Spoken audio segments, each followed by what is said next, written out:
Hmm? Ah! Oh. What is to be done with this traitor, Your Grace?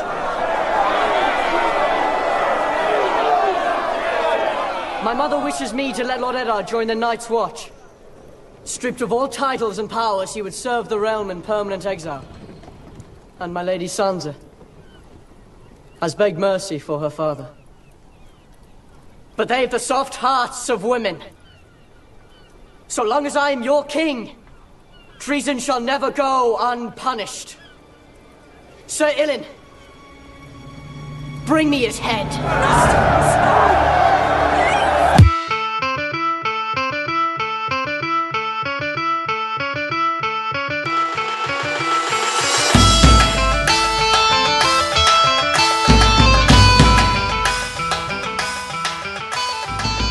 Hey everybody, and welcome to our podcast. I'm Duncan. And I'm Jason. And this is Game of Microphones, episode 51. Woo! Yeah, how's it going, man? No spoilers. No spoilers at all. Yeah, there's, just so you guys know, this is a spoiler-filled podcast. We're doing the rewatch from the perspective of someone who's seen the whole series up through season 7, episode 7, so there will be spoilers. And if you just heard that intro, you got a huge one right before we warned you. Oh, right. Yeah, I forgot. Yeah, we'll put it in the show notes, too. Yeah. Crazy to see this episode again. It's good to have you back on the show. What's new? Thank you. I'm excited. Yeah, I wanted to do this one because it really had a huge impact on me when I first saw it. Really, I mean, I was already in love with Game of Thrones, but this just kind of changed my perception of what the show was.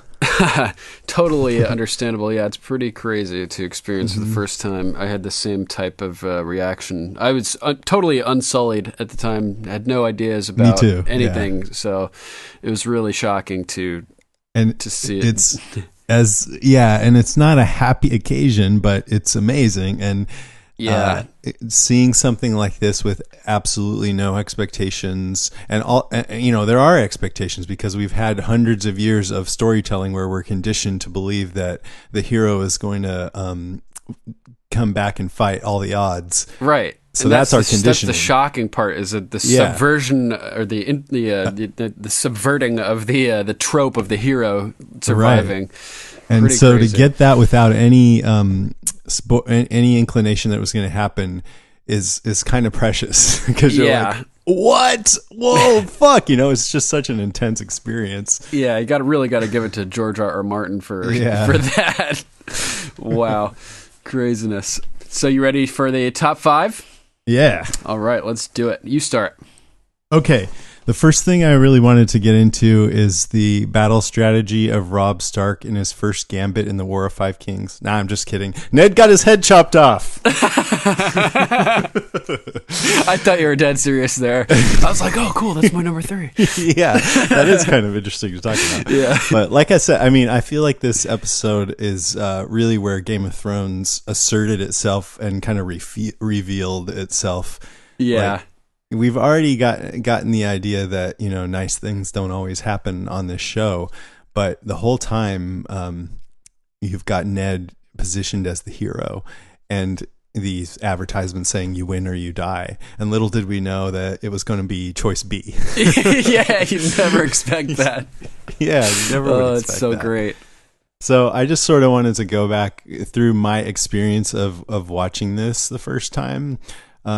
It opens on Ned, and the flame of Varys' torch is reflected in his eye, and little did we know that fire would be extinguished by the end of it. Right. But with Sansa begging for mercy for Ned last episode, and Joffrey saying, if he says Joffrey is king, and now we see Varys telling Ned the same thing, you just have to proclaim him king, and Ned is resisting hardcore, then I'm thinking, you got to get over your pride. But also, it's a little sad to think, well, that's very admirable that he has that integrity and that honor, and he'll lose something if he gives in.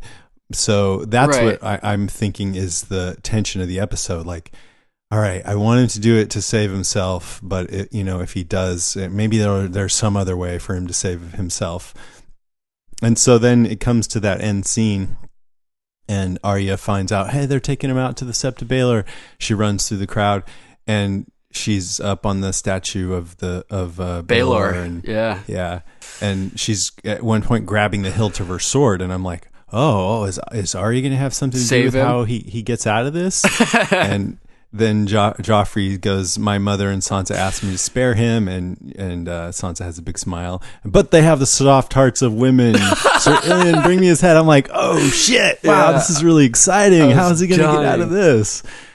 And then Arya is making her way through the crowd, and I'm like, is she going to be able to do something? And then Yoren gets her, stops her, and I'm like, what? And then he's staring out at the crowd, and his breathing when his breathing slowed down, I was like, oh shit. Yeah. I think that's when I thought it goes all quiet, everything's muted sort of, and you can hear his breathing slow down, and he just sort of resigns himself to it. For a second there, it sort of hits him though. And he's looking at the crowd. Yeah, and then the blade comes down, and Arya's looking up at the birds in the sky because she doesn't want to see it. And then the credits come on, and I remember Jenny and I were just like silent for a while. Yeah, man. It never gets easier to watch that scene either, man. Like, it really doesn't. Yeah, it's just super intense. It's pretty amazing. Like, one of my points is sort of the other half of this. There's the side that he's being executed, and then there's the side of the sacrifice that he's made again, to save people that he cares about, which is a recurring theme for this character. We have Maester Aemon raising the question to Jon at the Wall, being strangely in tune with what's happening. Yeah, south I don't think he realizes it, but it's a coincidence. Yeah, it's pretty funny. Or maybe he does. Maybe he knows. Yeah, so he asked Jon what his father would do if he ever had to choose between honor and those he loves. Right, and he says he'd do whatever was right. He'd do whatever was right, but that's a non-answer because you don't know what is the right thing to do. Right, whatever he deems to be right. But it's crazy because he made the decision. He did what he thought was right to protect Jon from the Mad King. Now he's doing what he thinks is right here, sacrificing his honor again to protect his family from the new Mad King, essentially. And he just lives a life of tragedy until this episode where his tragic life is, snuffed out. And this also is the dawning of Joffrey. I mean, we've seen what a nudnik he is, but nudnik. This really is like, oh shit, dude, he's fucking insane. I don't even know if Cersei knew or if Littlefinger knew that he was going to do that. I don't think they decided in the moment. I think it was a total surprise as far as I know. And the show is so heartbreaking because you think that there was even a chance that Ned could be king, and all of a sudden it's like, nope, it's this dickhead who's such. I mean, even just the look on his face when Ned says that proclaims that Joffrey is the true king. He just look. Did you hear? He said it. Yeah, he gives a quick little glance around, like, Yeah, but that thing about Jon. Yeah, so about choosing whether to choose honor or love is. In the moment, it's about him choosing whether to stay at the Wall or go fight with Robb. Yep. And I think he chose to stay, right? Or he chooses. It's interesting. He ends up riding south in the middle of the night and basically running down Sam to do it when Sam refuses to get out of his way. And so Pip and Gran and Sam all ride after him and end up bringing him back. And he goes into Mormont's chamber the next day, and Mormont's like, "Oh, you're tired after your midnight ride?" And he's like, "How do you know about that?" And he's like, "I told you honor would bring you back." And he's like, "My friends brought me back." And Mormont says, "I didn't say it was your honor," which is a good moment. Is that in the next episode? I didn't. Yeah, I think so. Okay. Must be. I was like, did I fucking miss that? Because I don't remember seeing that in this episode. Yeah, next episode. All right. Well, it's interesting. Okay. Because I was going to say maybe, Jon choosing honor says something about he has even more strength of character than his father. But it sounds like, he really struggled with it there. Yeah, he definitely struggled hardcore. But I think that there's a couple lines here that really boil down the choice that he has to make, which you mentioned, you described pretty well. But he says, what does he say to Varys? You think my life is some precious thing that I'd trade honor for a few extra years of what? Yeah, but then he brings up his daughters. Exactly, and he follows up, what of your daughter's life, my lord? Is that a precious thing to you? And that's like where you find out the struggle, like the decision he's really needs to make, and he's not even aware of it really until Varys mentions that. It's like it hadn't even crossed his mind. He's so focused on just his own honor. To have both of them present too it just made it all the more tragic to have Arya out there, his little girl watching, right? And this is a turning point for her character. She already, has made it known that she wants to be a fighter and she has the heart of a warrior. But at this point on in the series, now she's driven by vengeance because of this. Yeah, driven by total vengeance, embracing the masculine side of the coin, essentially.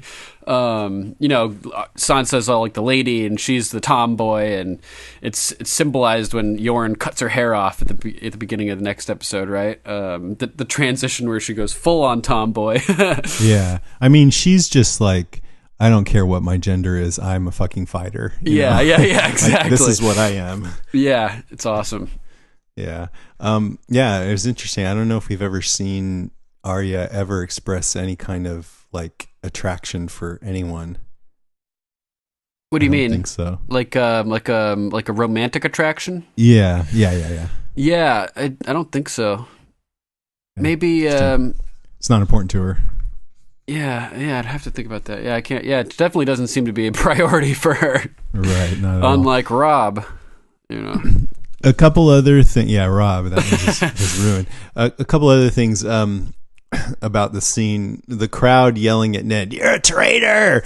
It just reminded me of with Cersei. Cersei, yeah. Right. It's like anytime these guys who have no power are given permission to just debase authority without any consequence, they're like, "Yeah, totally." Nailed it right there. Uh-huh. And then we see Sansa dressed up nicely, and that reminded me of later when Arya kind of chided her for that. Yep. I saw you up there in your nice clothes. In your pretty gown and blah, blah, blah. Oh, it's so funny. Littlefinger's there, and yeah, I kind of wondered if he knew what was going to happen. If anybody knew, Littlefinger would probably know. Yeah. But I was thinking, too, in a cold, calculating way, it does kind of make sense for Joffrey to do that because he got Ned to proclaim him king, so that helps him erase doubts and then just get rid of the guy. Everybody already thinks he's a traitor, so he's done what Joffrey needed. Don't let him stick around and possibly cause any more trouble. Totally. And for all we know, Littlefinger was sitting there in his ear. They have the soft hearts of women, Your Grace. Wouldn't it make more sense just to get rid of Ned, It would totally. And then I just up. had a couple of sort of meta comments about it that maybe we should have seen this coming because Sean Bean has died on screen. I read 25 times in different things. Right, now that you mentioned that, I have heard that too. In the field, he was thrown onto this sharp object by Harrison Ford in Patriot Games. James Bond killed him in GoldenEye. Of course, there's Fellowship of the Ring with the orc arrows. Oh my God. The island, there was all kinds of stuff. So recently when asked which of his characters he would like to bring back from the dead, Sean Bean said, "I'd like to see Ned Stark, the character I played in Game of Thrones, resurrected. They brought Jon Snow back, so couldn't they bring Ned Stark back too?" Yeah, for all we know, Jack and Hagar took his place or some shit. Yeah. One of those faceless men guys. His head in a jar. Yeah, Brainiac style. I've always wanted to see him come back in a flashback. Yeah, man, that'd be awesome. But I guess, and just thinking about it now, that would be hard because you would think it would be a flashback with his kids, and they're all grown up, so they can't really do it. Oh, right. I guess they could have him talking to Kat or something. Yeah, that would be good. Or Jon Snow, they could get away with that probably. They could just cut his hair. Yeah. It takes off 20 years. Oh, man, So that's funny. what I had to say about that. Nice. Pretty much. Good one, man. So yeah, it's funny you mentioned right off the bat you wanted to talk about Rob's military strategy, because it turns out that my number 5 right off the bat is crossing the Rubicon and Rob's military accomplishments and tactics. So man, it's foreboding when they get to the twins, and they're talking about how Rob has 5 times the phrase numbers, and he could take the twins if he needed to. And his mom's like, well, you know, the phrase have held the crossing for 60 years. They've never failed to, you know, get their toll. I think so. 600. My bad. Yeah. And never failed to get their toll. And knowing what happens, it's just super, super ominous that he's, you know, he should have just taken the castle essentially. I know. She also said, you know, I've known him since I was a child. He would never harm me.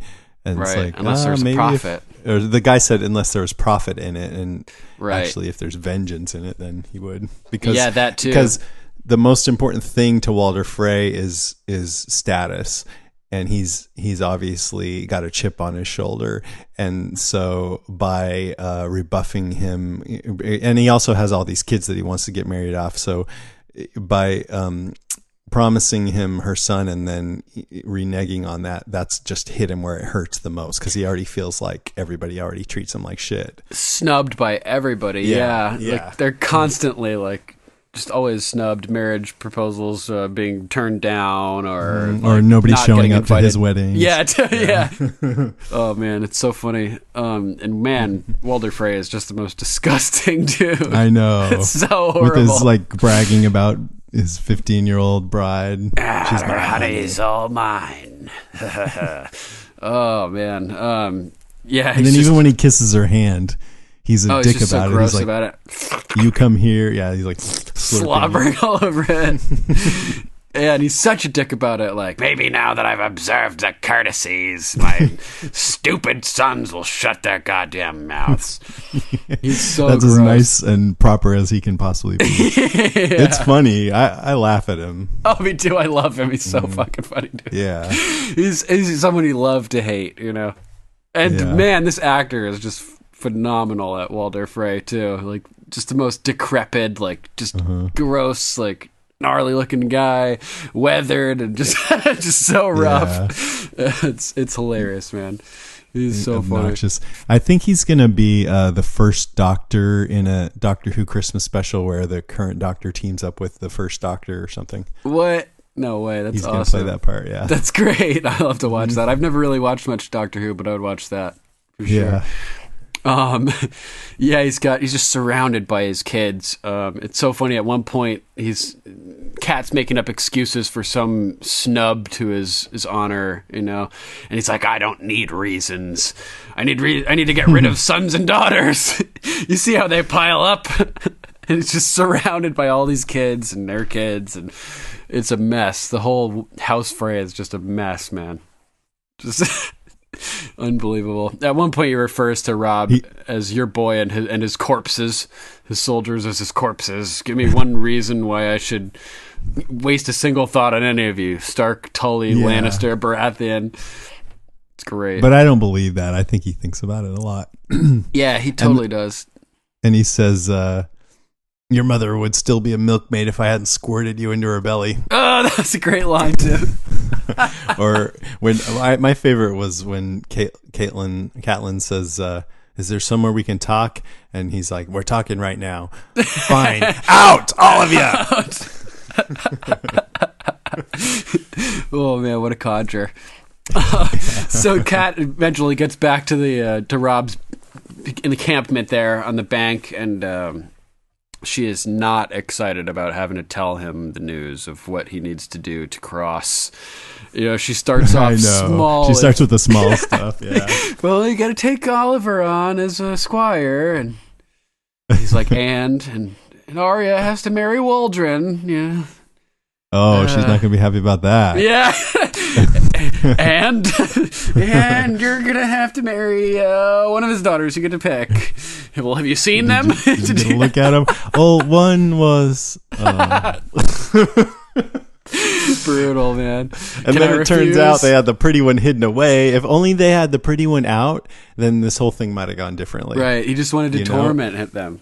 If mom would have been able to say, well, you know what, there's one who you're just gonna love, then maybe that would have made a difference. Yeah, one of them was smoking.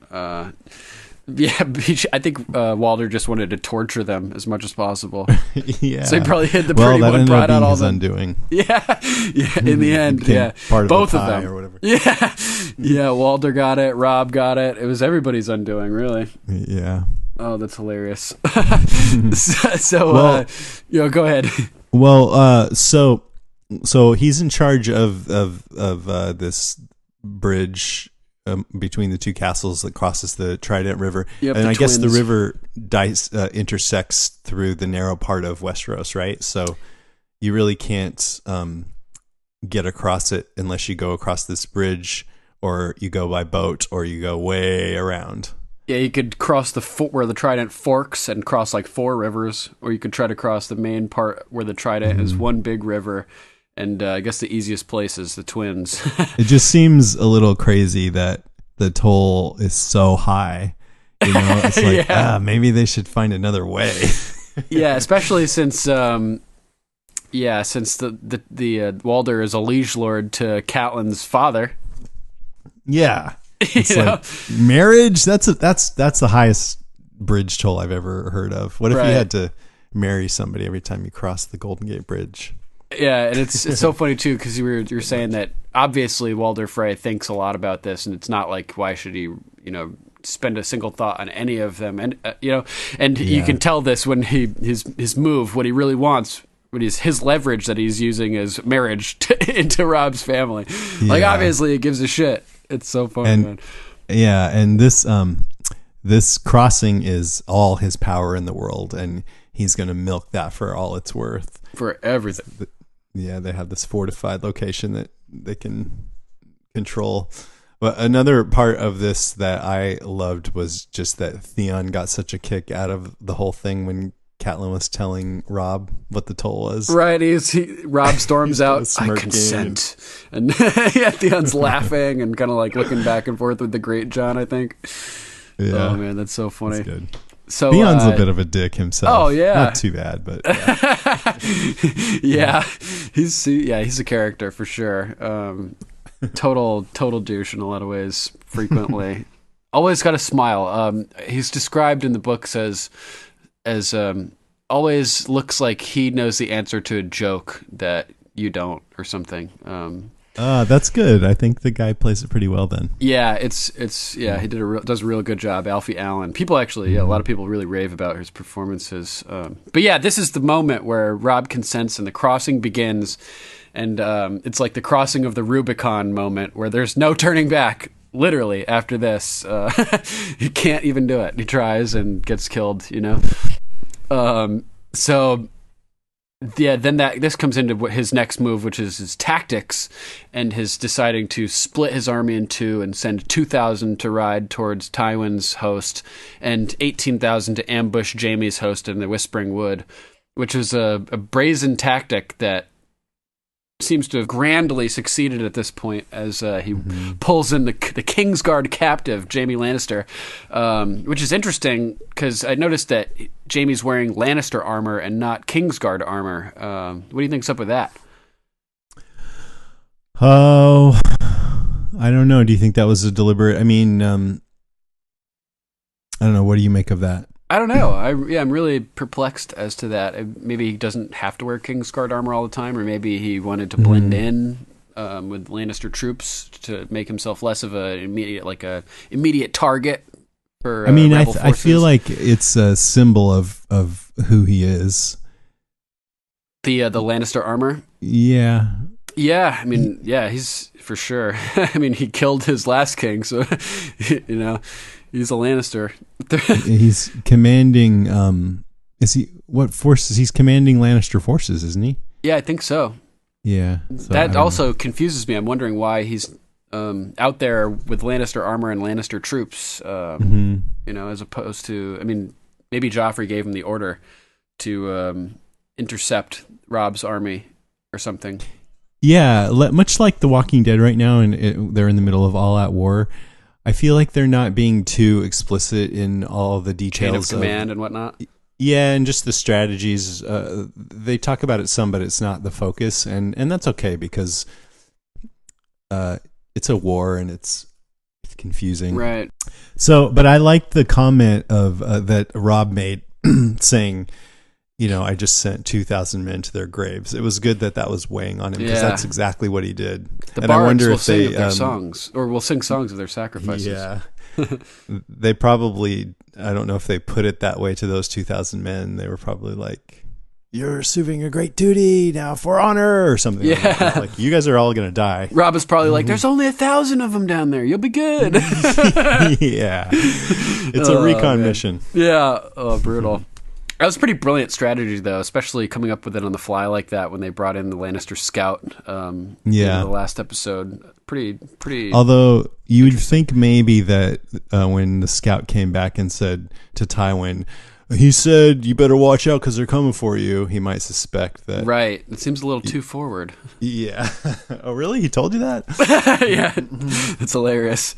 So yeah, that's pretty much covers my number 5. It's just that that tactic, the results, capturing Jaime, which is a huge prize, especially if he only knew what Jaime did to his brother. But yeah, it's a big leverage piece in theory, at least for Tywin. Who knows how much it'll be able to manipulate Joffrey with that. But yeah, it's definitely a solid victory right off the bat. But he gives his quote motivational speech at the end. "One victory does not make us champions," or whatever. "This war is far from over," which is more like a anti-motivational speech, sort of. I know. It's hilarious. Don't get too excited, guys. Yeah. Well, and Jaime offered, "Why don't we just fight, and then whichever one of us wins will be the victor in the war, and we can save a lot of death." Right. If we do it your way, Kingslayer, you'd win. Turns out that would have probably saved a lot of death and led to the same outcome. Jaime was not wrong about that. Yeah. It would have been the same, same end result, but a lot of fewer casualties for sure. Yeah. What's your number 4, brother? My number 4 is Daenerys. So this episode had a double pull the rug out from under us. I mean, it really doesn't come to a head until next episode, but Daenerys is trying to do something good and honorable by, helping these people that were being brutalized by the Dothraki, and they're personified by this witch who she trusts with, basically dressing this very minor wound of Drogon's. Drogo. Drogo, yeah. And it's like, it's so tragic because this guy, what's his name? Kotho? Kotho, yeah, keeps saying, "No, she's a witch. She's got blood magic. Keep her away." And he's totally right, it turns out. But as viewers, we're conditioned to be like root for the underdog, and she's being benevolent, and this like savage Dothraki needs to step off and let Dany do her thing. Turns out she was completely wrong, and it's totally her fault that Drogo died senselessly. And it's just so tragic. And not only that, but it's such a dirty, fucked up situation with a witch because it's so many violations, like killing his sacred horse and all these like demonic sounds coming out of the it's like, oh, maybe this isn't so good, but we kind of like Dany's throwing good money after bad there. And I feel like that witch is just like, okay, they're just letting me fuck everything up, so I'm just going to keep on doing it. Yeah. Oh, man, this just totally reminded me of, at the end of one of the episodes with Shireen, the princess, a Baratheon princess, the credit scene has her singing this song about, it's a song that her jester, her fool would sing, Patchface, and it's about, "The shadows come to dance tonight," but it's like totally referencing this scene with Miri Maz-Dur and the how she says that the dead men will dance tonight. What does she say? I can't find the. I think she said that. Yeah, once I begin to sing, no one must enter the tent. The dead will dance here tonight. And so it's interesting. Patchface, his character we never get on the show, and I'm giving little tidbits for people to people to be motivated to read the books. He says all this weird stuff that seems to be prophetic in different ways, and he predicts things and alludes to other things, and it's just a really weird and creepy character that you only get in the books, so you need to read them. Send me your email and I'll send you a book, as long as you haven't received one from a friend before. But yeah, that song is super creepy, and it, talking about this made me think of that. Yeah, she's a creepy chick, but still, I feel like because of our conditioning from past stories, we're set up to believe that Danny's doing the right thing, and then slowly we're like, oh, maybe not. And all these like misunderstandings and things happening on false pretenses are so tragic. Like Ned's only in trouble because Catelyn captured Tyrion because Littlefinger led her believe that he tried to kill Bran, and then Ned claimed to have ordered Catelyn to do that just to kind of try to help her out. And so that's what led to him being captured, and it's all unnecessary. And now Drogo is dying because Daenerys was trying to be benevolent and trusting this witch, and she ended up making it worse. Yeah, start out with a smaller trust, you know what I mean? Yeah, and then give her something small to fix first. This wound too. Drogo allowed himself to get that just to kind of look tough. Like, I'm not even going to move when you press your blade up against me. Right. In fact, I'll push into it. Yeah. So after what happened in this episode, if I was a Dothraki, I'm not sure I would trust Daenerys, even if she did hatch some dragons in fire, because she really just invited this witch that they were all wary of to kill their leader. Yeah, I agree. It's pretty fucked up, and she just trusted too much. Hopefully, she learned a lesson from that. Yeah, in this show, we learn that if you're benevolent and kind and naive, you are going to suffer. Yeah, and Ned died from it this episode as well. Mm-hmm. Craziness. Yeah. And then when Jorah cut off that moldy scab from him, oh, you will die tonight, Khaleesi. It reminded me of the scales being cut from Jorah later. A little bit. That's so funny. Wow, yeah. That's great. I wonder if that came into play when they were determining the storyline for Jorah. Yeah. That's so funny. And then when Daenerys says, "I'm the blood of a dragon," and Quothos says, "The dragons are dead," I feel like that was a little foreshadowing that it might mean something to the Dothraki if it turns out the dragons were alive. Oh, snap. Yeah, maybe. Maybe. Yeah, interesting angle. And then the last thing is I wanted to mention on this scene is it was just cool to see what a badass Jorah was defeating that guy in battle. Yes. And when he cut his face, you could see like his cheek fat bulging out. Oh, it was a good effect. Damn, I didn't even look that closely. I was looking at like the combat moves more. Yeah, it was a pretty good fight. It shows you how valuable a suit of armor is. Yeah, that Eric just yeah, that would have killed him. Wraps right around it, and totally would have killed him with that armor. And he just puts his arm down right over it, traps the Eric there, and just cuts the guy's throat. Mm-hmm. Jorah's, he's a great fighter, so it's cool to see him fighting at any point. I think this is our first taste of what he can do. He's a really good fighter. Yeah, I always liked watching his portrayal of the guy. He's good. Me too. Ian Glenn, I think his name is, right? I don't know. Yeah, he's pretty awesome. Crazy scene, and there's the whole element of only death can pay for life comes into play here for the first time, I believe. She says there's a price, not a matter of gold. This is blood magic. Only death can pay for life. Mm-hmm. That's a recurring theme, huh? Yeah, definitely. Jaqen says it to Arya and the House of Black and White, and it's definitely a recurring theme. Anything else you want to say about that whole thing? Nope. All right. So my number 4 is our first secret Targaryen revelation. Mm-hmm. Which is super exciting, and there's lots of cool stuff going on here. So we're back at the Wall, and Aemon summons Jon to the Raven area or wherever they are, and he starts talking. Puts him to work. Yeah, puts him to work. He's got him feeding the ravens, I think, right? I read a passage of this passage from the books too at one point in Still Smug. It was a fun recording. But this is the first time we get the concept of love being the death of duty. And he, like we talked about, he asks what Ned would do if he has to choose between honor and those he loves. And it's sort of paralleling the whole situation with John that had already happened. And this was sort of made me think that while I was watching it this time through, that if Ned had told anybody about what happened with John, he would have told his surviving brother Benjen, right? And if Benjen's been at the wall. You mean like his parentage and everything?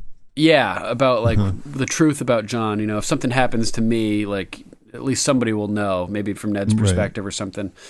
So if Benjen's been up at the wall, if Benjen knew about Aemon being a Targaryen, it's possible that, although unlikely, considering the Stark honor, that Benjen could have told Aemon that Jon is actually a Targaryen. So it's possible that Aemon's treatment of Jon throughout the series could reflect his knowledge of Jon being a Targaryen already, which would be kind of interesting. And would make this scene make a lot more sense if he knew what type of man Ned was already, based on knowing about Jon from Benjen. But yeah, he's got some great quotes here, and he's talking with Jon about what is honor, and compared to other things, compared to a woman's love, what's duty against the feel of a newborn son in your arms or a brother's smile? We all do our duty when it's easy, when there's no cost to it. There comes a day when it's not easy, when you need to choose. And Jon's like, oh, so you're saying today's my day. And there's a funny line. He says, I may be a bastard, but blah, blah, blah, blah. And I'm like, oh, that's funny. You're right. You may be a bastard and you may not be. Which is a funny little line. I mean, he gets all indignant or whatever. Nobody knows about my struggles, You don't know. And little does he know that Aemon knows much better than he would ever have imagined. And it's great that, from Aemon's perspective, he's like, oh, my family was being killed. My nephew was king and he was killed, and then all his children and it's like, from his perspective, it was a travesty against his own family, which I love. That's how war is, depending on what side you're on, it looks a lot different. Yeah. That's another cool thing. We get different perspectives regarding the Blackfire rebellions and people that fought for the Black Dragon or the Red Dragon in the Duncan Egg novellas, which are really interesting. You get to hear different people's perspectives, sort of similarly to this. But yeah, he's still shaken up about it. The ruin of my house, the death of my family. I was helpless, blind, frail.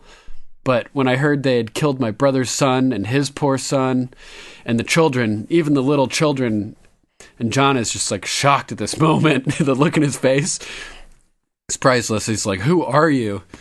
And it's revealed that his father was Maekar, the first of his name, and his brother was Aegon, reigned after him when he had refused the throne himself. And it's just super hardcore that this guy could have been king himself and turned it down. Yeah. Most baller dude in the kingdom, essentially. Like the dude in the kingdom who gives the least amount of fucks is Aemon. Do we know why he didn't take it and why he's up at the wall? He just, I know that there's a little more detail about the circumstances in the books, but I think he just like had felt a calling to go to to be a maester and turned the kingship down for that. I can't remember exactly. Yeah, I don't know if it's ever talked about in the show. But they also skip a generation here. He says here, he says that Aerys is his brother's son's son, but there's like another extra generation in there in the books, so it's funny they made him a little bit younger than on the TV show to make it more plausible, because he's like 104 or something in the books, like way up there. Yeah, they're like, we'll just take out a king, it doesn't matter. Yeah, you're Aemon Targaryen, Jon realizes, and he corrects him. I am Maester of the Citadel, bound in service to Castle Black and the Night's Watch. I will not tell you to stay or to go. You must make that choice and live with it the rest of your days, as I have. Well, what's Jon's name? I forgot. Aegon. Aemon and Aegon. Right. But you're Aegon, by the way. Yeah.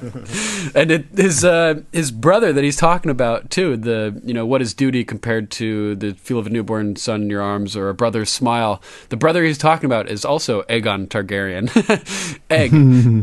Which is a fun and little... Robb Stark. Yeah, and alluding to that as well, which is pretty wild. I didn't even think about that. But yeah, I just love this scene. It's super emotional and really well acted and written. I just thought it was very powerful to watch and to learn the plight of this old man and the struggle that he's lived with his whole life and dealt with. It's just pretty intense.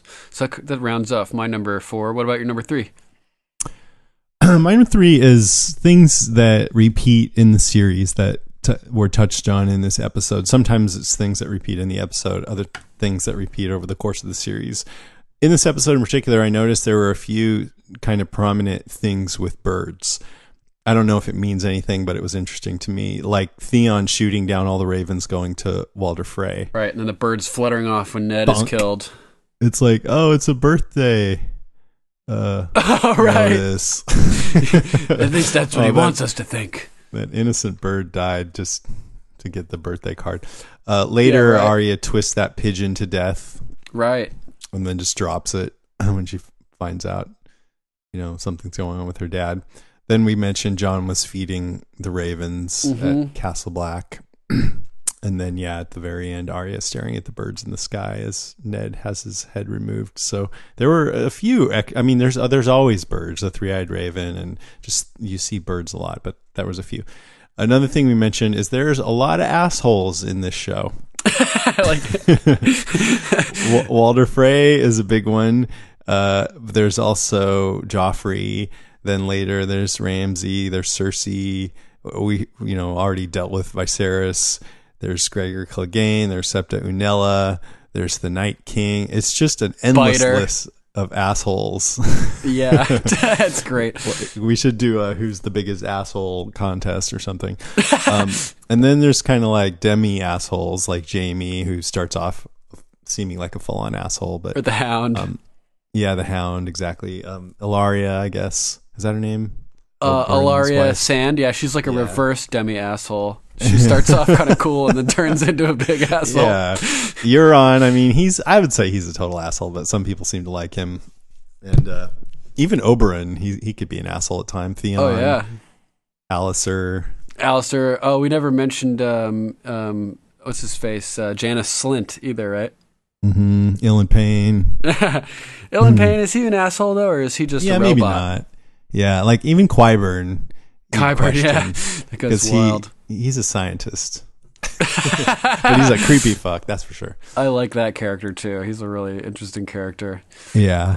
So there's also a lot of imprisonments. We have Tyrion. We've already had Tyrion at the Eyrie, and then later at King's Landing. Ned. We have Ned imprisoned in this episode. Jaime caught. Later we have Theon with Ramsay. Right. Recently Yara with Euron. And we had the dragons, 2 of Dany's dragons imprisoned at Meereen. It's just a lot of people being locked up all the time. And then there's like metaphorical imprisonment as well, like Dany being slaved off or married off to Drogo. There's a couple examples like that too. Even Cersei a little bit in her marriage with Robert, even though people being trapped where they don't want to be, like not necessarily Shay, but Tyrion had thought that was who she was in the drinking game. Yeah, we'll get to that. Nice. Then there's progressions, like the battle this episode was totally glossed over. Tyrion gets knocked out by accident by one of his own men, and that was really funny. But I also remember thinking, I'm sure they did that because they didn't have the budget for it. Yeah. Oh man. Yeah. There's a cool scene in the books too. That's what I was going to ask. Yeah. You get some action there for sure in the books. So, but then they more than made up for that later on with Hard Home and Battle of the Bastards and the Loot Train, and I mean, they more than made up for it. So the battles just get bigger and more spectacular as the show goes on. The dragons start out small and then they get bigger and more powerful. Dany, she's pretty weak when we first meet her. At least she's demure, and then she gets more strong and confident and ruthless, and there's more battle braids in her hair and everything. John, he starts out a little dopey, and then he gets just more manly and hotter as the series goes on. The White Walkers become more prevalent. Well. Yeah, Sam too. The dire wolves start out as pups, and then they just get bigger and shaggier and more deadly.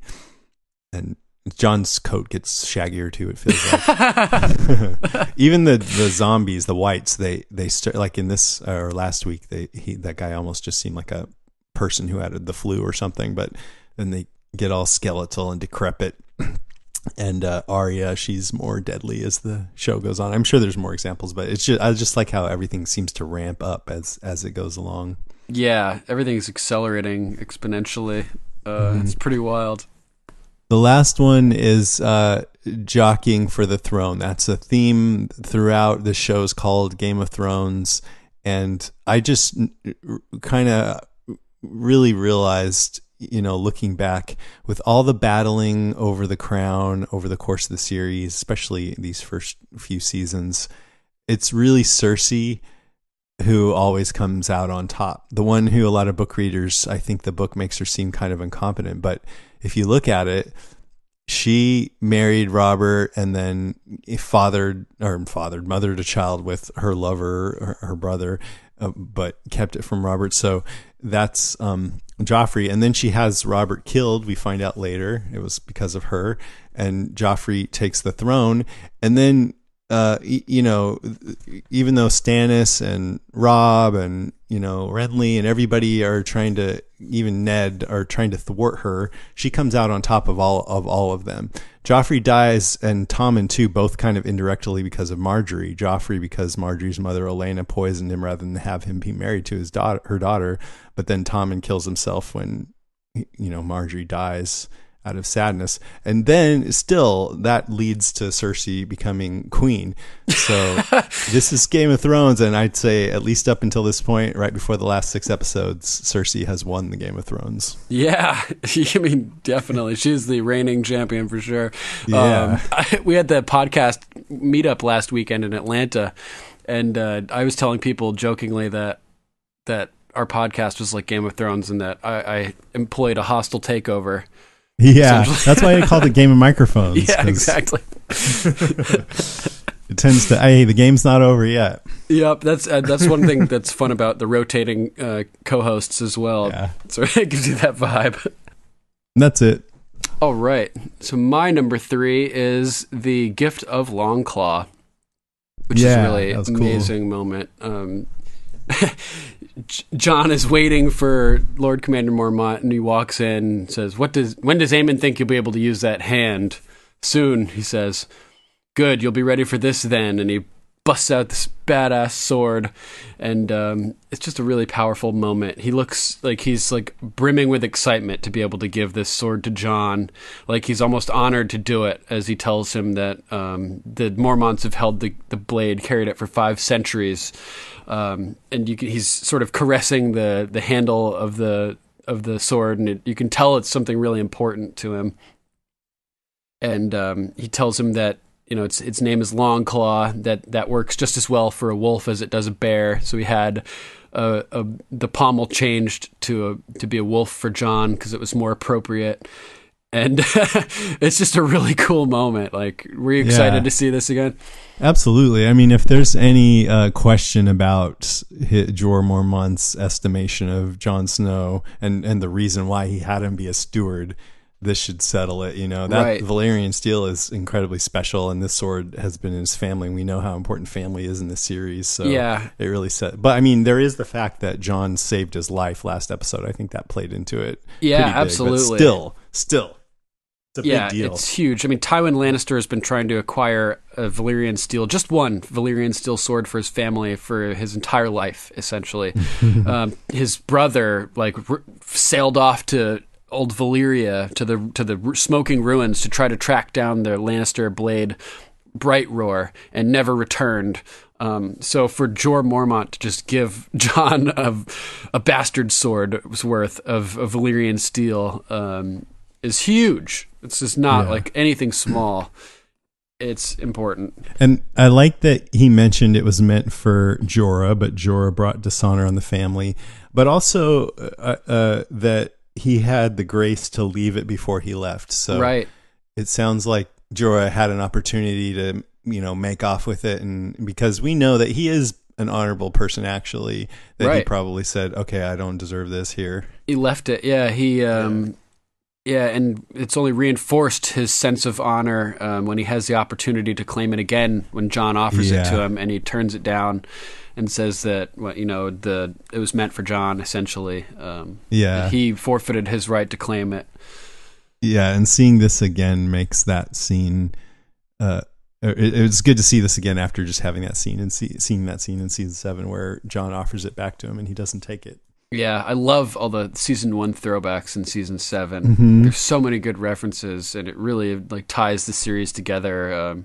Brought it full circle before everything gets torn apart in the final season. You know what I mean? I always love when a show pays respect to the stuff that's gone on before. Yeah, like that. Me too. It just feels good for some reason.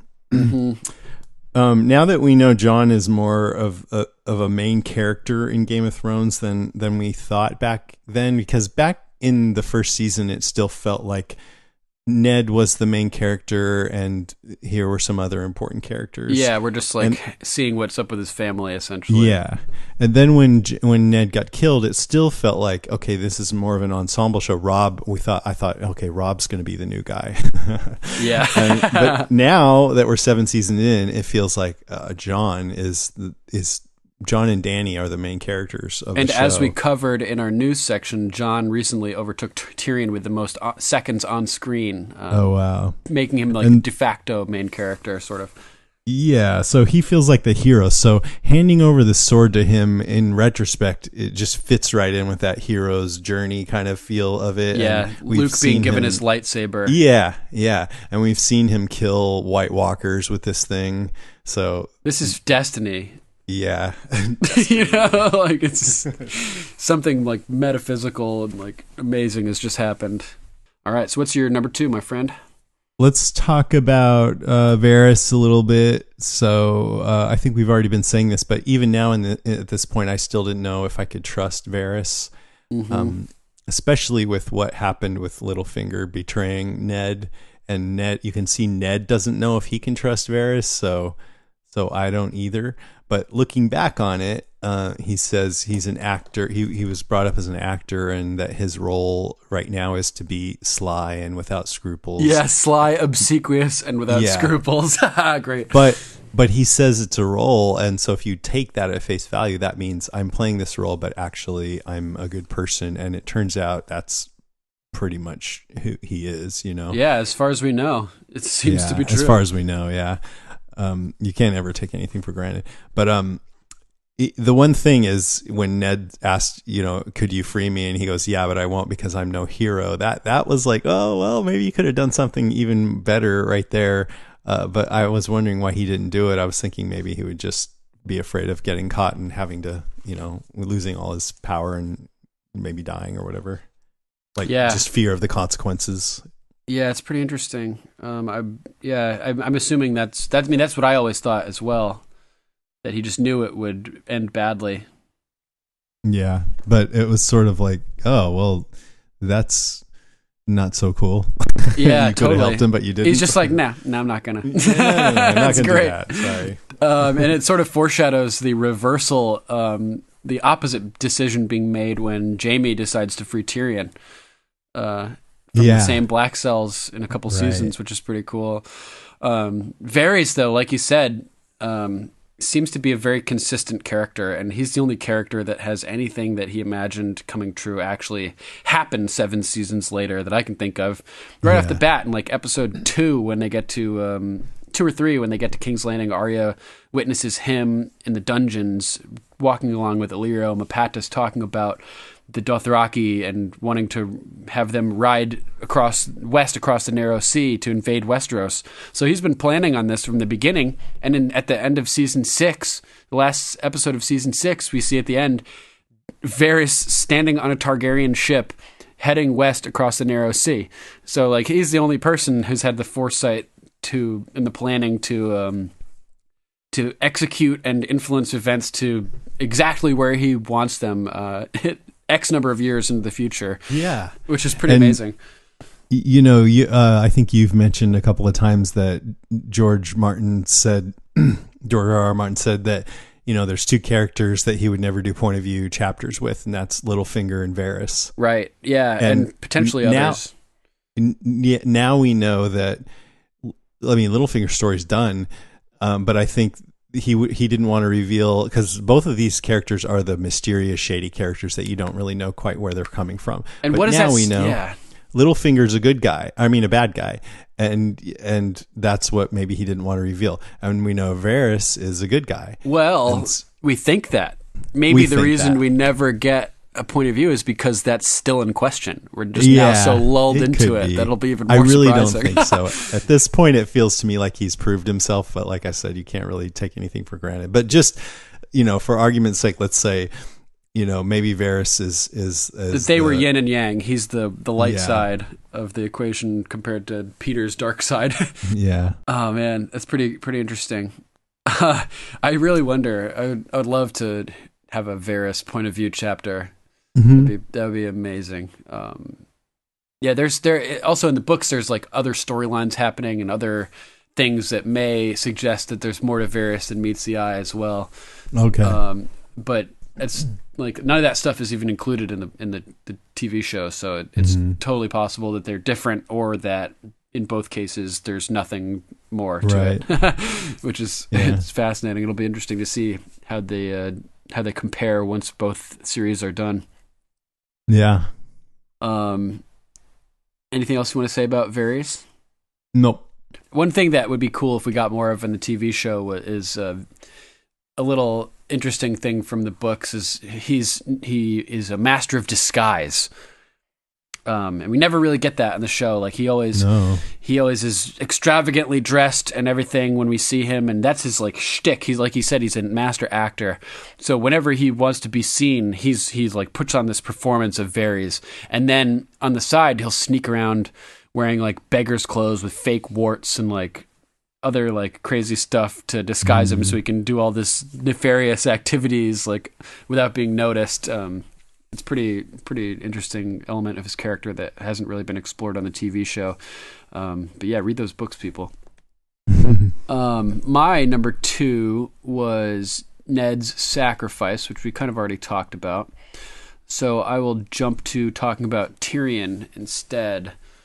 We get a lot of interesting Tyrion moments in this episode.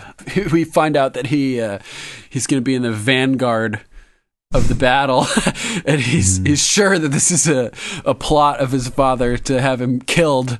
Which and it probably is. Yeah, totally. And he and says, Bronn says, "Stay low." That was my favorite. Yeah, stay low. And he's like, "Oh, great, thanks, Bronn. Thanks for the tip." He's a great line to his father, though. Surely there are ways to have me killed that would be less detrimental to the war effort, And Tywin just kind of smirks and like doesn't even deny that he totally wants Tyrion to be killed here. Yeah, no more discussion. One of our listeners is going to bring up in the Ravens Calls area section that the appearance of Shay, she speculates, she may be a plant, essentially, of Tywin. And so I was paying attention when we get the introduction of Shay here, and it is very sudden and suspicious. Tyrion says, where did she come from? And Bronn is very vague about the answer. He doesn't give a name at all.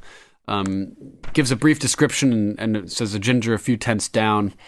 But it's entirely possible, I think, that Shay could be a plant here. And it would be a sad irony if it was, because then that means that Tyrion is telling this tragic story of his past where they planted this girl and made him believe that she loved him, and he's telling it to another plant. Right, and I was watching Shay's reactions while he was telling the story, and she seems like she's paying very close attention for like what turns Tyrion's gears, like how she can manipulate him. But I don't think so, because I think the real heart of the story with Shay is that they did kind of fall for each other, but then she was bought off, and so I don't think she was bought off until But you know what? I guess it wouldn't really matter. Even if she was bought off the whole time and Tyrion fell for her and then found out that she betrayed him, it would still have the same impact whether she was bought. It doesn't matter what the timing was. Right. And she could have been bought from the start, but also have fallen for Tyrion herself. For him, and then, love spurned, right. Hell hath no fury. So that's pretty interesting. She accepts his proposal to fuck him like it's the last night of his life. And she seems pretty stoked about it because she'll get all the gold. She didn't really laugh at his jokes, though. I don't think he should give her as much money. Right. And the line the next morning when he sleeps through the war, and what was it? The funniest line, she says, if I die, weep for me to Shay. And she says, you'll be dead. How will you know? Yeah. He just kind of nonchalant about it. Yeah, his head kind of rolls to facing forward again, and he just has a stunned look in his face like, fuck. It's great. So and that story about Tysha is just ruthless too. Tywin is just fucking vicious, man. Bronn responds to that saying, I would have killed the man who did that to me, foreshadowing Tyrion actually killing Tywin, which is funny.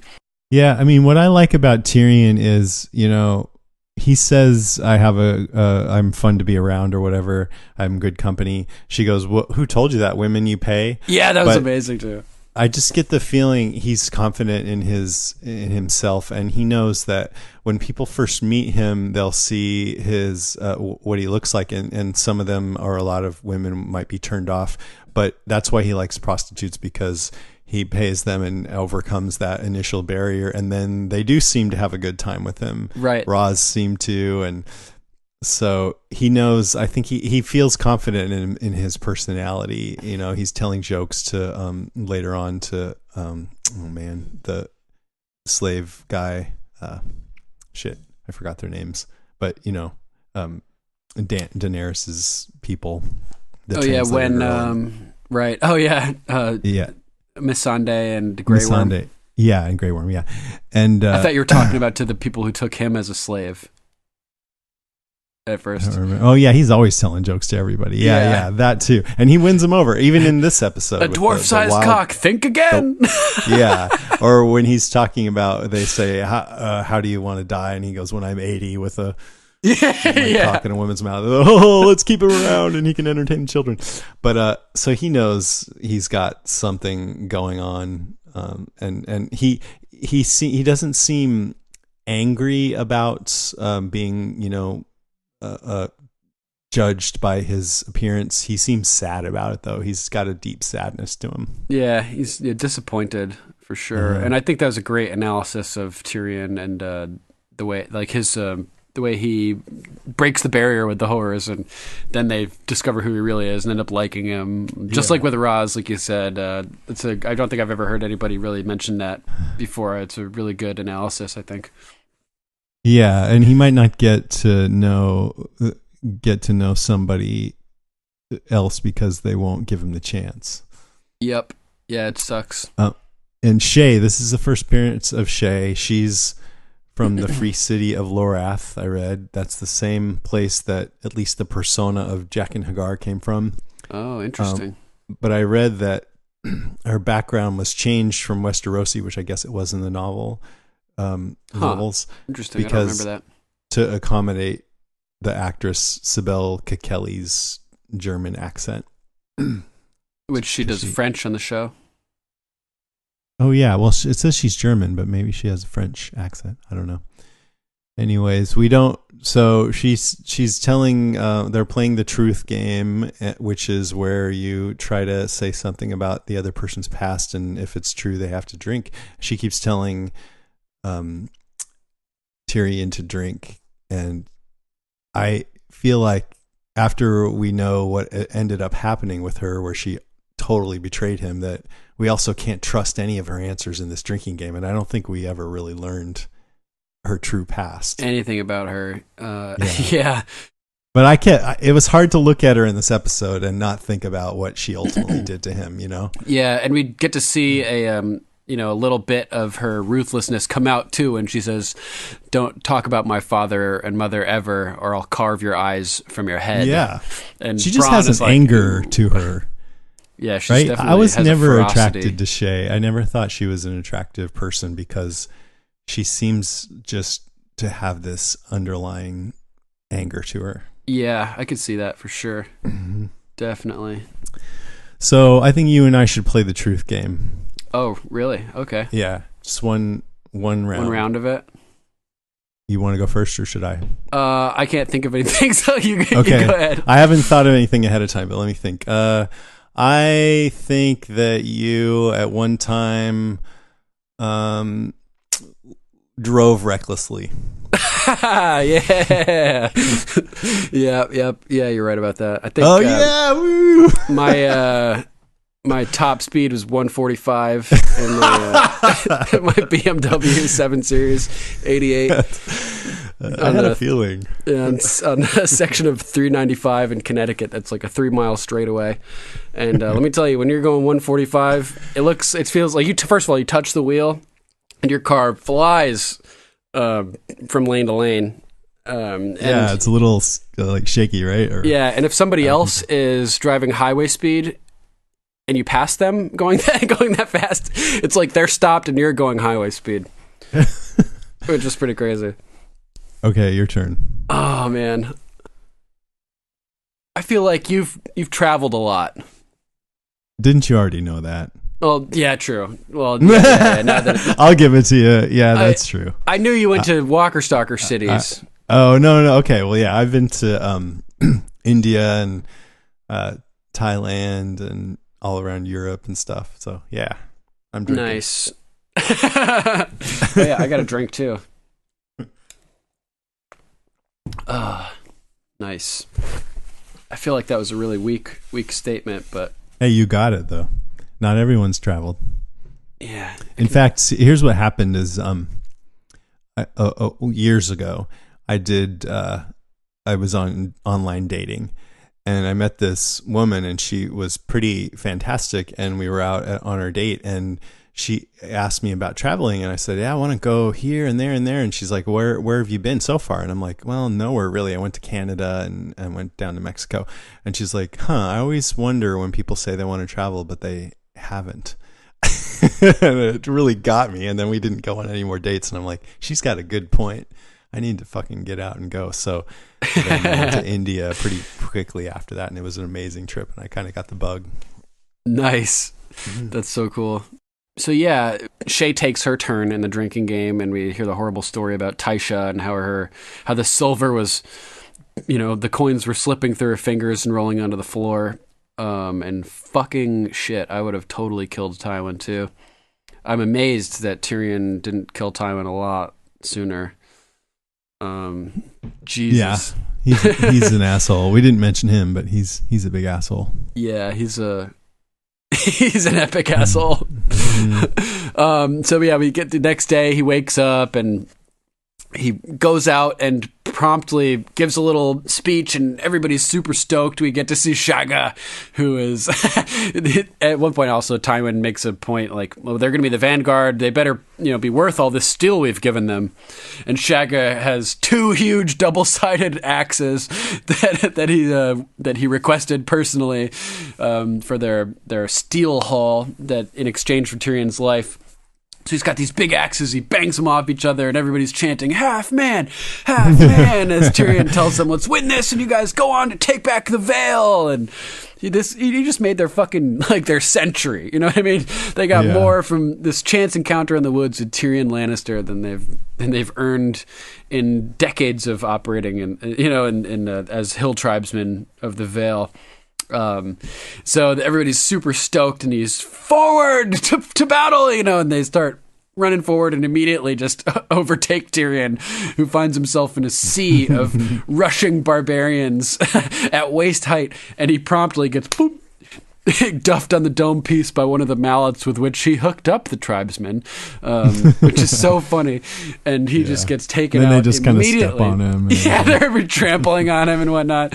he wakes up on a gurney to Bronn saying, "You're a shit warrior," and he says, "I'm alive." Holy shit, which is great. And then I like how in the aftermath of the battle, you still see like these tribesmen finishing off anybody who's right. And brutally. his Tyrion's reaction is nice to see them getting along instead of fighting amongst themselves, as he was describing earlier in the episode, which is hilarious. And then I'll tell you, in the books, you're going to want to read the scene of this battle from the books because there are high stakes involving Tyrion. And I don't want to spoil anything, but you got to read it because it's awesome. How far are you in the books? I can't remember. I'm on page 1. Oh, really? You never read any? Nope. Oh, that's so funny. So yeah, that pretty much wraps up Tyrion's whole story arc in this show. We get to learn a little bit about his past, how he's susceptible to a beautiful woman. He did I think it was a beautiful acting job he did describing Tysha and the way that she made him feel and everything. How he was self-conscious but forgot everything else when he was with Tysha and was able to be himself and everything. And I feel like it was probably a little bit meta for Tyrion to be giving that speech and how he would worry about women's reactions, being a dwarf, Peter Dinklage himself. And I felt like as he was giving this speech, the camera was focusing on Shay, and you could see her reacting to Tyrion, but I felt like she was also probably reacting to Dinklage giving the speech as well. So it seemed like a really genuine reaction to that. And part of the speech. That's a sign that she is genuine to me. Yeah. Well, there's no reason she couldn't be empathetic but also ruthless at the same time. Yeah, I guess. So yeah, the jury's still deliberating with Shay. I don't think we'll ever get a real solid answer. But there's merits to all sides of the arguments with dealing with her for sure. Yeah. We know what she's capable of, so. Yeah. Extreme love and lust and extreme hate and betrayal. Yeah, it's pretty crazy. She's full spectrum domination. You could say. It sounds like a good band name. Yeah, totally. So yeah, that pretty much wraps up my number 2. How about you? Number 1. Mine was Tyrion, and we pretty well covered that. So I'm just gonna skip over mine because, yeah. All right, and mine was Ned's sacrifice, and Dany was my fallback. So we pretty much covered Dany as well. So I think we're good. Any other notes you want to talk about? Yeah, just a couple of little things. The episode was written by Benioff and Weiss. I think they probably felt like this was an important one, and they wanted to cover it. Nice, yeah. Did a good job. I thought it was interesting how we learned that Bronn has been north of the wall. Yeah. Why'd you go up there? Work. Yeah, I love Bronn.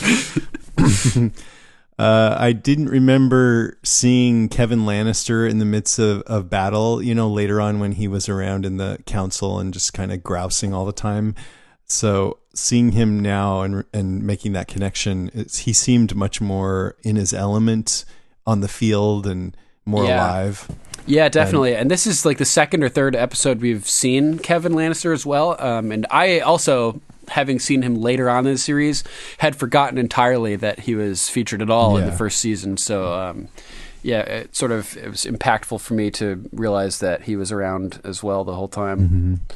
And this is last episode, but I just love the first appearance of Tywin is skinning that deer. Yeah. It just seems so brutal. I mean, it's what you do, but I read that he didn't, he had an hour's practice with a butcher before he did that scene. It was an actual deer. Yeah, and he looks like he knows what he's doing too. So good job to Charles Dance.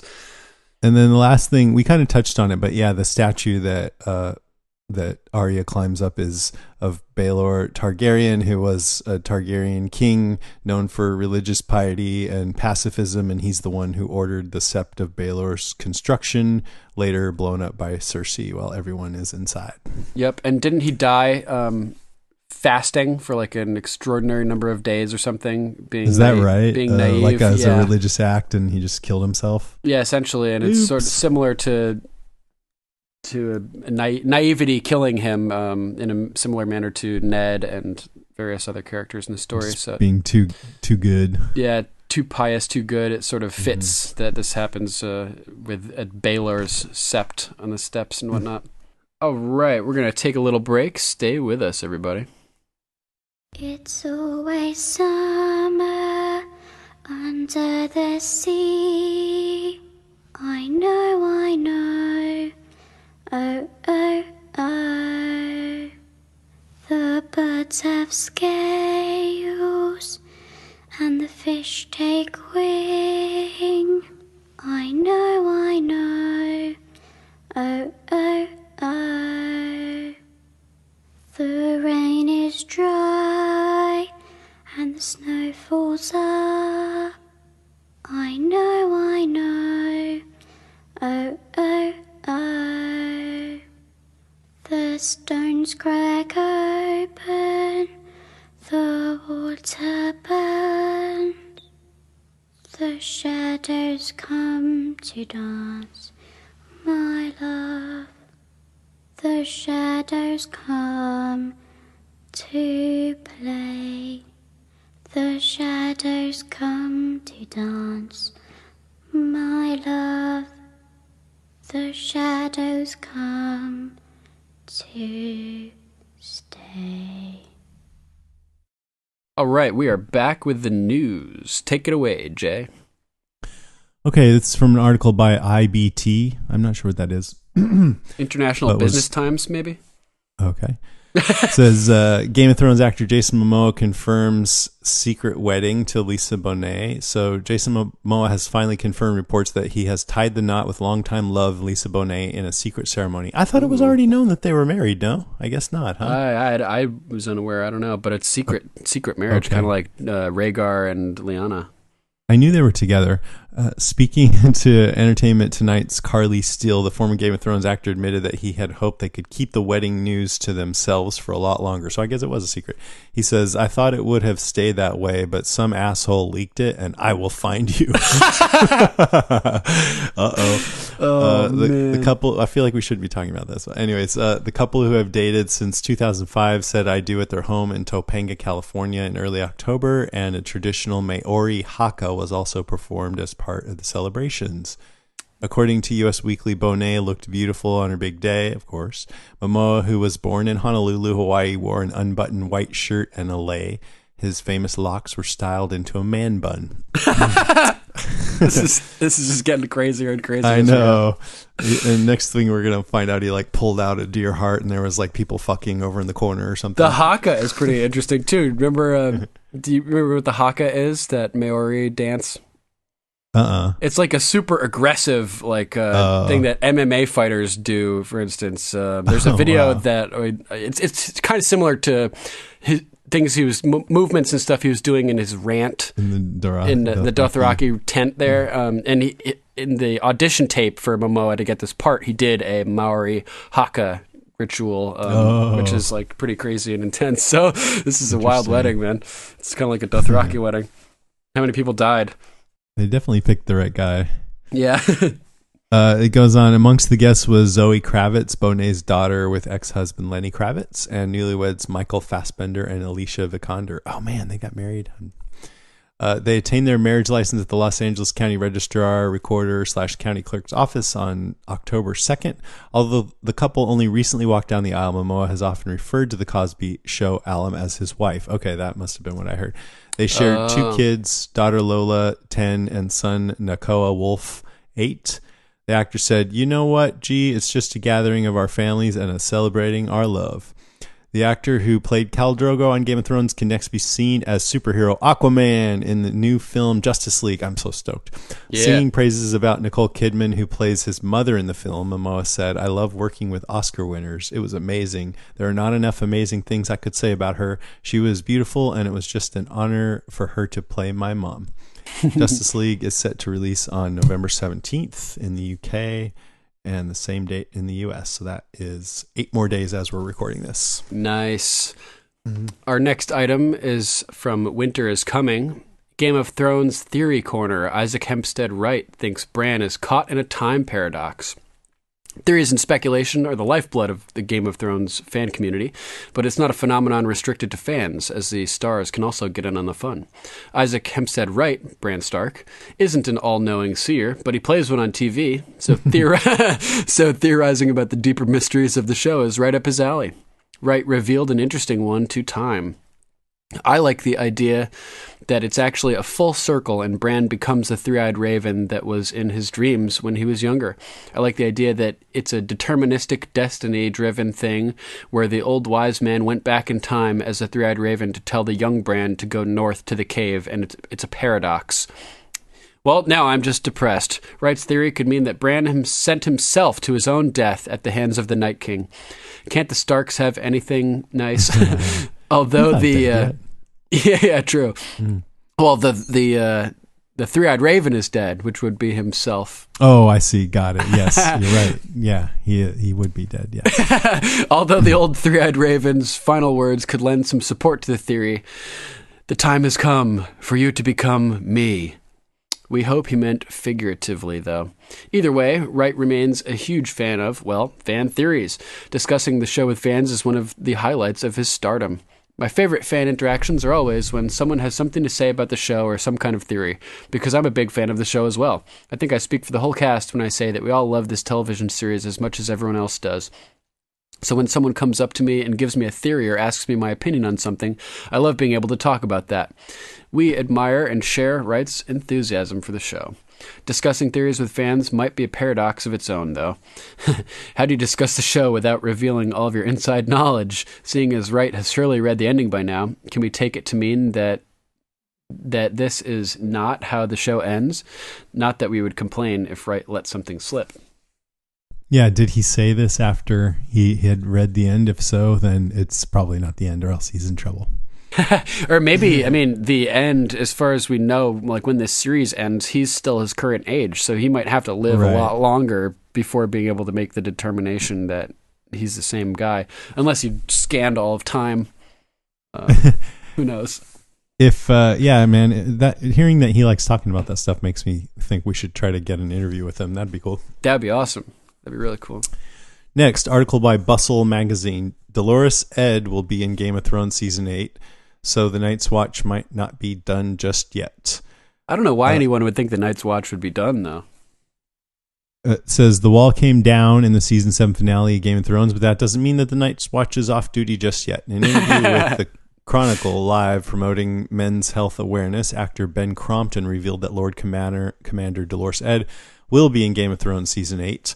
This may not seem like big news on the surface, but it reveals that despite the Night's King and his army bringing down the wall, the Night's Watch will still have some sort of role to play in the final season.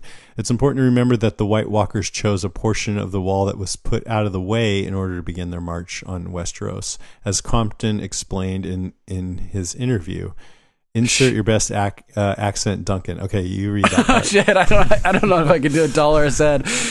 Eastwatch has been penetrated. It's the one by the sea. So Eastwatch is broken. Ed is manning Castle Black.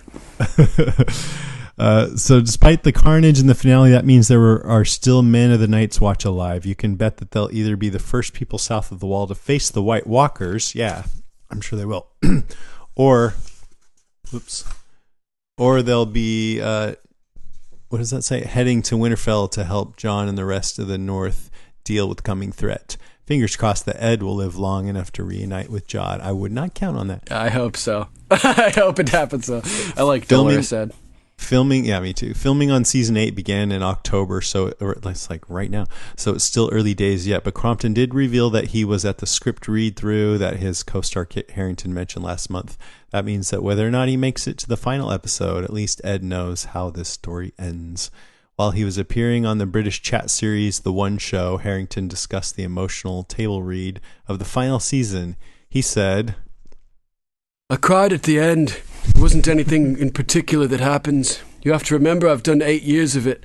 I think no one really cares about Game of Thrones more than us. It's been an institution longer than any other institution I've been in. School, drama school, anything. Crompton didn't mention whether or not he teared up during the reading, but he did reveal that fans are in for some exciting television. I can just tell you it's brilliant. Honestly, there's a couple of things there that are like nothing else that's been seen on telly. Awesome. Crompton told the site, and since this is Game of Thrones, there's no reason to believe the actors exaggerating. Exactly. Like when they say that stuff about other shows, I'll say, you kind of wonder if they're just hyping it. But with Game of Thrones, I believe it. Right, yeah, like we saw a couple of seasons of Walking Dead actors hyping stuff. Yeah, right. And it was good, but it wasn't great though. Like it wasn't like next level. Yeah. Yeah, I think this is gonna be next level. Yeah, man, I can't even imagine. It's gonna be amazing. All right, that's it for the news. It's time for Raven's Calls.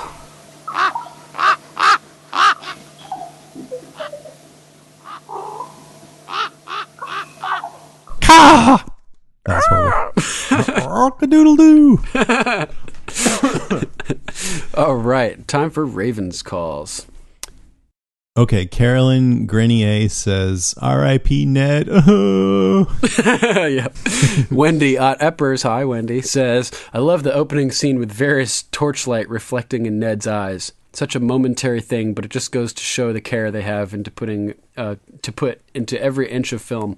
My theory is on the witch is that she really had no power at all. Everything that happened would have happened without her.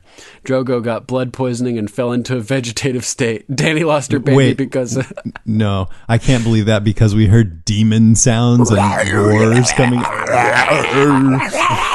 Yeah. Dany lost her baby because of the trauma being pushed of being pushed to the ground. Right, Kotho just callously just throws her to the ground there, and she lands right in her stomach. Which leads us to the conclusion that the witch was talking out her ass, and Dany and Jon can have little dragon babies. I believe that. Hashtag Wendy theories. The end, she goes on, is just so epically sad. Ned looking for Arya one last time and not finding her. Sansa just completely falling apart and Arya almost frozen. They did it so expertly to squeeze out every last drop of despair in that scene. Yep. Robin Young Sanders says, Ned, oh! You're getting all of those ones. That's great. Karen Farr says, the fourth time around was just as hard as the first. Ned scanning the crowd for another glimpse of Arya just to make sure she's okay is just heartbreaking. I'm not sure if you have covered this before, but are we to assume that Shae was planted by Tywin from the beginning?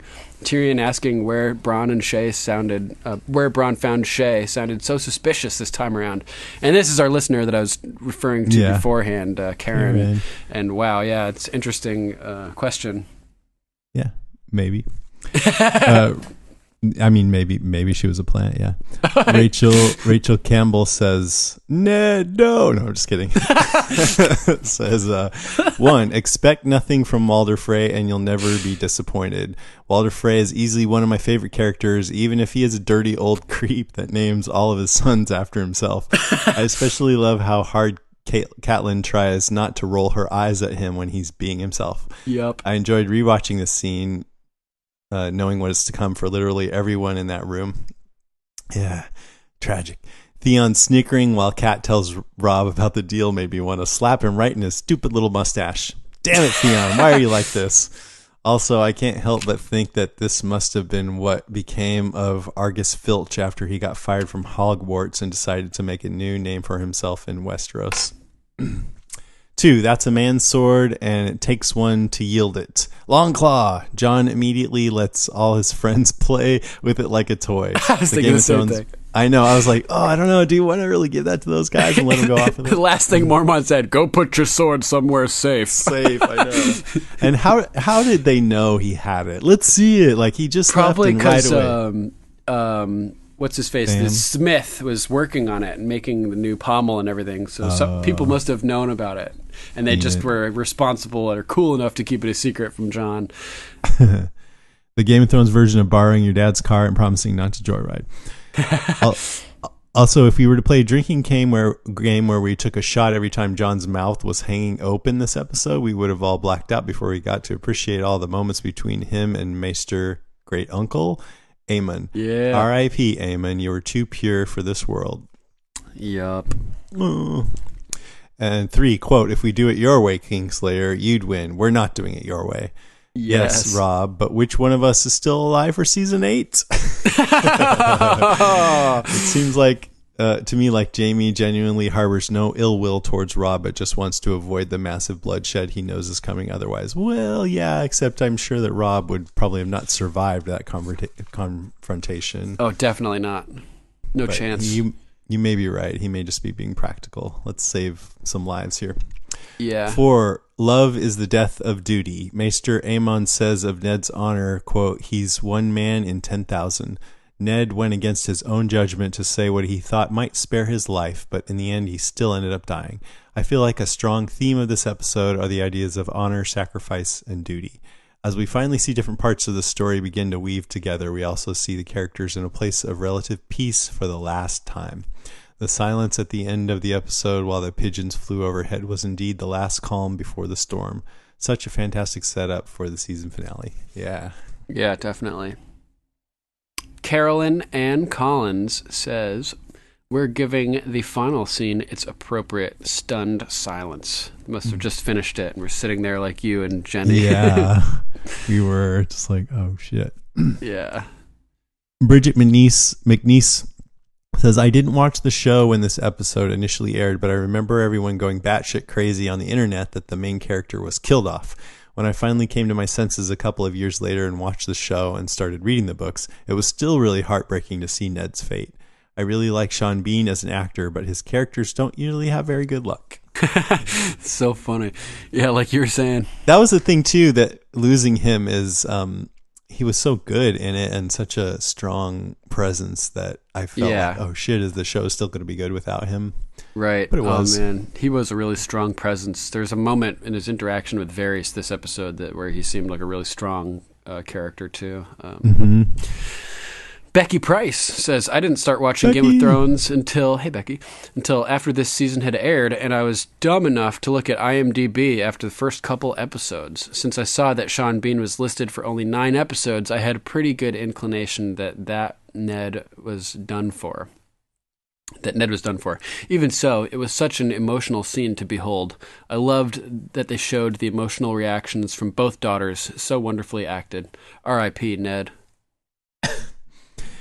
Jillian Moreau says, a haiku review for you. Rob captures Jaime. Khal Drogo has now fallen. Poor Ned lost his head. Oh, Kira Brown, who posted a GIF of Sansa drinking during the Battle of the Blackwater, and it says, "I'm going to need a lot of booze to handle this shit." Nick Wickens has a gif of Ned being beheaded, following by gifs of shocked reactions and screaming. And he says, I think that generally sums it up. Yeah. From our Patreon group Rewatch, Brian Milosh says, has anyone else noticed Tyrion's hair used to be more blonde in earlier seasons than it is now? And it's true. I've noticed that as well. I think there could be a couple reasons for that. I mean, obviously, right off the bat, they wanted all the Lannisters to be like super blonde to play into the genetics thing with Joffrey.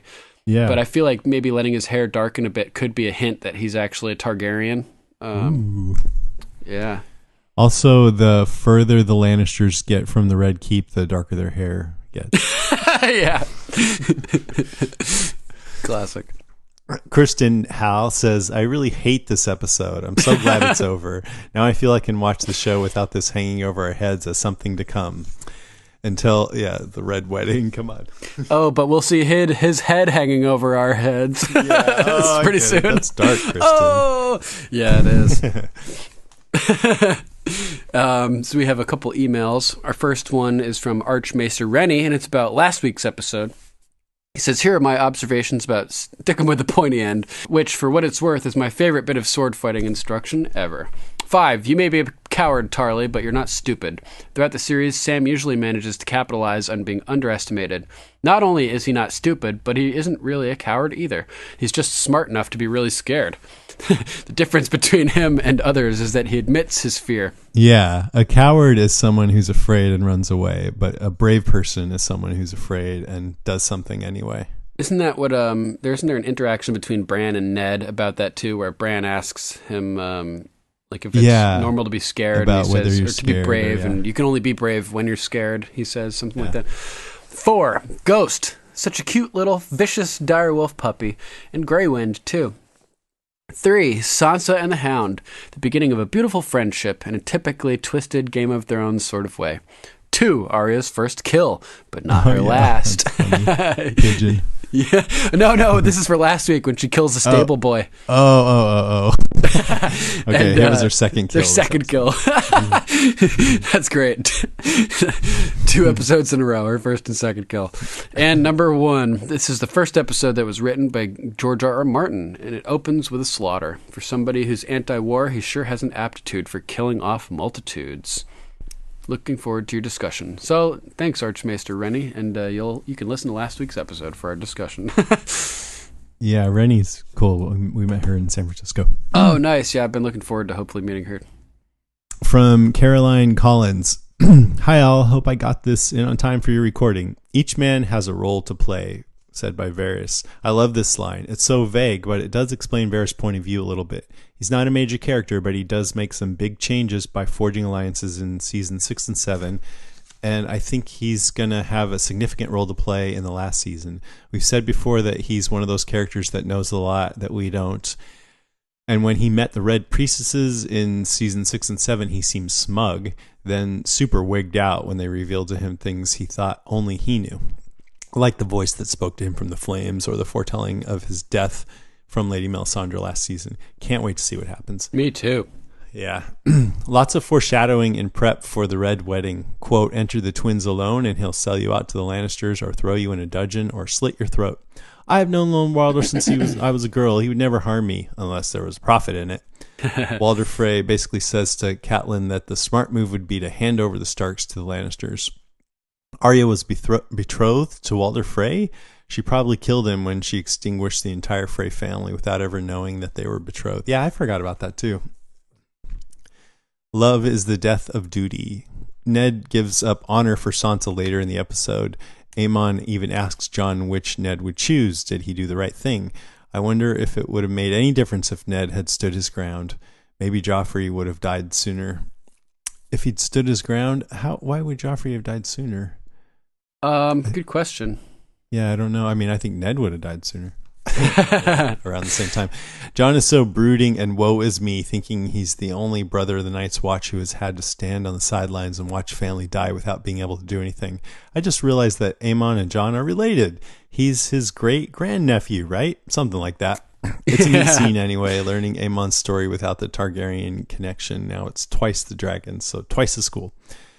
I have to admit, I was dreading watching this episode. I hate seeing Daenerys struggle with Drogo, just seeing her power and security ebb away with each scene.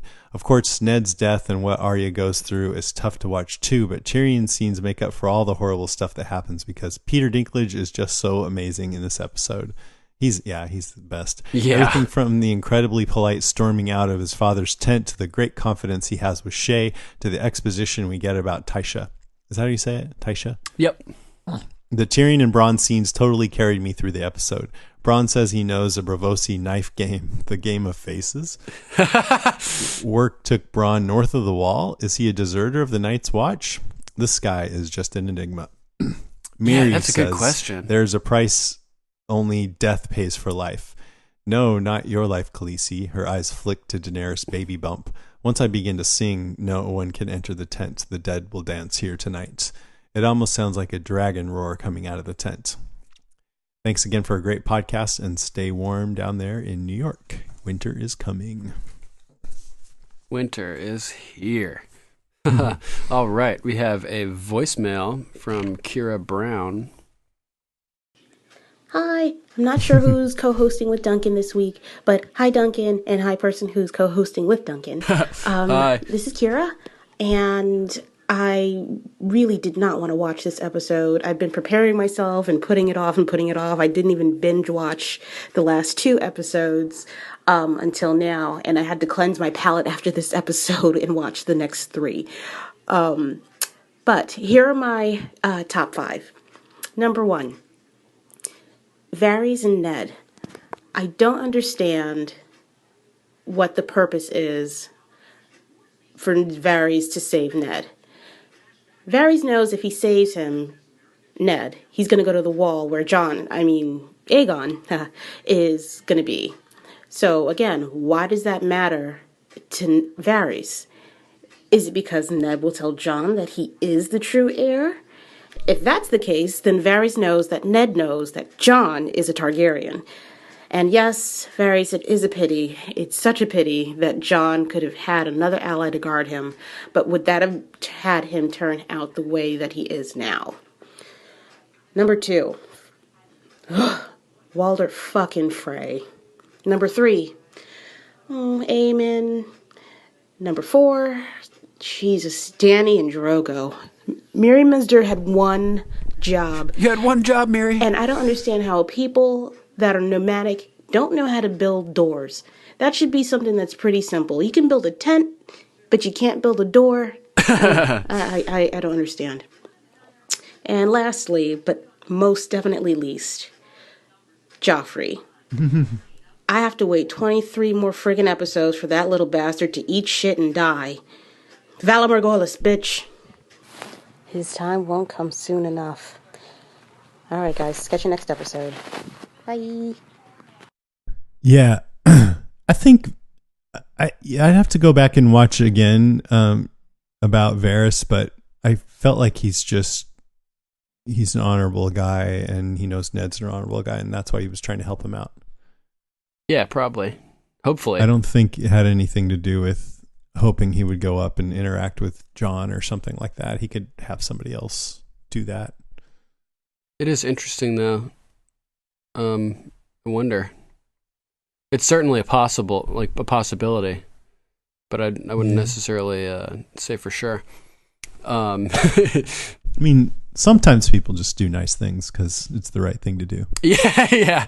But it is Game of Thrones. That's true. Good point. Thanks, Kira. And we have another voicemail from Archmaester Rennie. Well, hello, Duncan and Jason. This is Archmaester Rennie calling about Episode 9, Baelor. I'm calling rather than writing because if I wrote, I would have to write in all caps about this episode. This is the episode with the incident, the beheading of the character who we were led to believe was the main character. Yeah. I read the books, I actually listened to the books as audiobooks before the series began, and I remember distinctly when I got to this part of the audiobook, I was driving in the car, and I shouted out loud, "That did not just happen," when Ned Stark's head got cut off, and I kept waiting for the book to double back somehow and say, oh no, it really didn't happen, but it did happen. So that event is so huge and so central to this episode, it's hard to realize how much of other important stuff happens in this episode. The seeds of the Red Wedding are planted. Jon gets Longclaw. A secret Targaryen is revealed. Shae takes possession of Tyrion. Daenerys makes the first of a long string of bad decisions she's going to make. Jaime is captured. So many plot strands are planted in this episode. There's practically a whole season's worth of action that happens in this episode. For me, I think this is the best episode of the series. It's the most satisfying overall, just the best done. And that last shot with the birds in the sky and then Arya's face, it's really the last time we ever see Arya as a child. I think she grows up in that moment. So I love this episode. Love your show. Thanks for doing it. Thanks so much for your voicemail, Archmaester Rennie. What do you think about that? I love it. And my favorite part is when she said Shay took possession of Tyrion. That's hilarious. That's pretty much true. Yeah. Yeah. Really very is. good sum up. Definitely.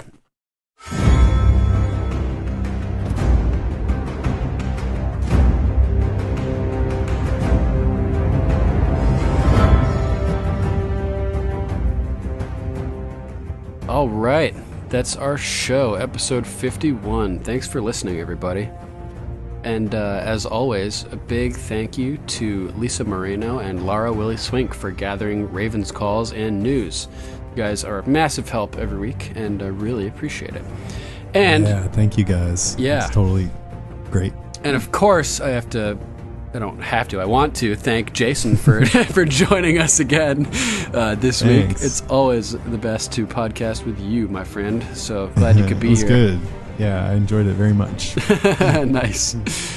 If you guys want to call us, you can always reach us at 813-563-3739. That's 813-JOFFREY. And I totally just realized that we haven't checked the voicemail in forever, so I apologize for that. If you've left voicemails for us, please call again and we will check it next time.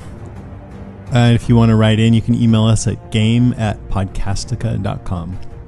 Check out our Facebook page at facebook.com/GOM podcast. And be sure to check out all the other great podcasts at podcastica.com. Well, right now we got Walking Dead cast going on. Walking Dead's in full swing. And we have Strange Indeed, which is covering Stranger Things Season 2 right now. I know you weren't necessarily the biggest Stranger Things fan, Jason, but did you watch Season 2? I'm a couple episodes in. Nico loves it, so I'm watching Oh, really? it. Nice. Yeah. I thought Season 2 was awesome. Oh, good. Yeah, I'm enjoying it. Nice. Next week, we will be covering the Season 1 finale. It'll be me with Kristen and Travis. So make sure to, it's going to be fun. So make sure to give that a watch and send us your feedback. We'd love to, get what you guys have to say out on the air. And while you're at it, if you don't mind, if you have the time, give us a like on Facebook and an iTunes rating. That would help us get the word out of the podcast over the next year while we're doing the rewatch. So thanks in advance for that. All right, that's our show. Thanks for listening.